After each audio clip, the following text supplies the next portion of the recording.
Well, joining me now from Perth is Assistant Defence Minister Andrew Hastie. Mr Hastie, thanks for joining us. And I guess Scott Morrison warned us this was on the way. The American government warned us this was on the way. Our worst fears realised here, isn't it? Good afternoon, Andrew. Yes, Vladimir Putin is blowing the filthy clouds of war across Europe. Innocent people will die at his foul hands, and we condemn it in the strongest possible terms today. The Prime Minister, back in 2020, when he gave his Defence Strategic Update speech at the Australian Defence Force Academy, warned about the rise of authoritarian powers, and we're seeing that come to bear today, and it's a very dark day indeed. And the PM said this morning he didn't believe sanctions would work, but they still needed to be put in place. And by the way, that obviously appears to be true given the invasion, which includes bomb blasts in Kiev. But they still needed to be in place because threatening a nation's sovereignty required some action, he said. That's right. The sanctions are just the start. And I'm sure the Prime Minister and the Foreign Minister will have more to say today. But we're just getting warmed up. And of course, we also have cyber capabilities. We're already assisting the Ukraine government with our best from the Australian Signals Directorate. Had a briefing yesterday from the Signals Director, Rachel Noble. And of course, we also have offensive cyber capabilities as well. So there is more we can do, but most importantly, we condemn this corrupt and evil invasion of the Ukraine, and we affirm Ukraine's sovereignty and territorial integrity.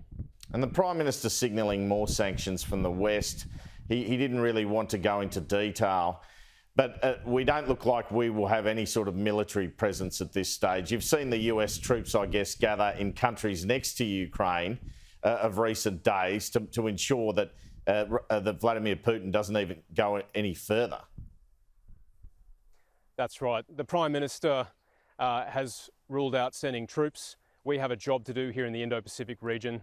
And as you saw on the 17th of February, we had a Chinese gunboat diplomacy right on our back doorstep in the Arafura Sea, lasing one of our P-8 Poseidons. We've got plenty to do in the region, but it's really important that we provide whatever support we can.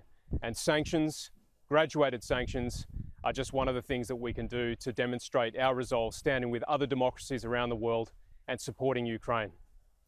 I guess you spoke about cybersecurity earlier. It appears, and this is the new warfare, we know it, or it can assist warfare.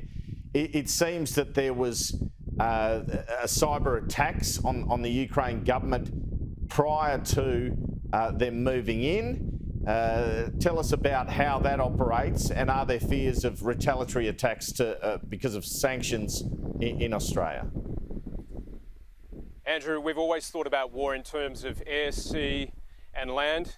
We're now thinking about it in terms of space, but also cyber. And you don't have to bomb a city to bring it to its knees if you can hack its critical services and infrastructure, which is what we saw the Russians doing. So one of the things that's really important for Australia going forward is not just our territorial sovereignty, but our digital sovereignty. Digital sovereignty includes the collective cybersecurity of Australians, whether it be individually, businesses, governments, charities, you name it. We all have a job to do, and we should anticipate some form of retaliation, and that's why the government's calling on all Australians to do the basics of cybersecurity. Make sure you've patched all your devices, make sure you've invested in the latest security updates, make sure you're using complex passphrases, multi-factor authentication. It's simple stuff, but it will keep Australia safe and make us a much harder target. Now, you've been a senior SAS officer. Where do you see the war going from here? What's Vladimir Putin's next move, and why is he so driven in terms of war against Ukraine? Who understands the heart of Vladimir Putin? But what I can say is that war is terrible, it's contagious, it's escalatory, and if he thinks that he can just contain this, he's got it all wrong. And so my fear is that this could get bigger. And that's why I mentioned the loss of innocent life at the start of our interview. War is a terrible thing, and that's why we condemn this in the strongest possible terms. And it's a lesson to us that as a democracy, we need to be prepared to defend ourselves. We need to invest in our capabilities, which is what we're doing as a government, $270 billion over the next decade into strike capabilities to defend us and our neighbours in the region. And Donald Trump was just on Fox News earlier. he's obviously going to make some points against Joe Biden, I guess, but he suggested that the manner in which the US pulled out of Afghanistan suggested weakness to Vladimir Putin and encouraged him to act when he saw that weakness. What's your reaction to that? Look, I haven't seen Mr. Trump's statements, and I don't want to get involved in the domestic politics of the United States. But what I can tell you from my own service in Afghanistan and from my experience around the world is that weakness is provocative, which comes back to my central point. Australia needs to be strong in the future, particularly with the rise of authoritarian powers like China and Russia. We know there's a nexus between them. We saw Vladimir Putin and Xi Jinping in Beijing on February 4. We saw the 5,000-word memorandum, and we need to get about the task of securing our country because, as the Prime Minister said in July of 2020, the world post-pandemic is going to be poorer, more dangerous and more disorderly, and we need to be ready for whatever challenges that we might face. And just finally on that, Mr. Hastie, I guess every Australian's fear is that President Xi and China will see this, see weakness in the West, see opportunity where it comes to Taiwan. What do you make of that prospect? I guess obviously we're hoping that doesn't occur.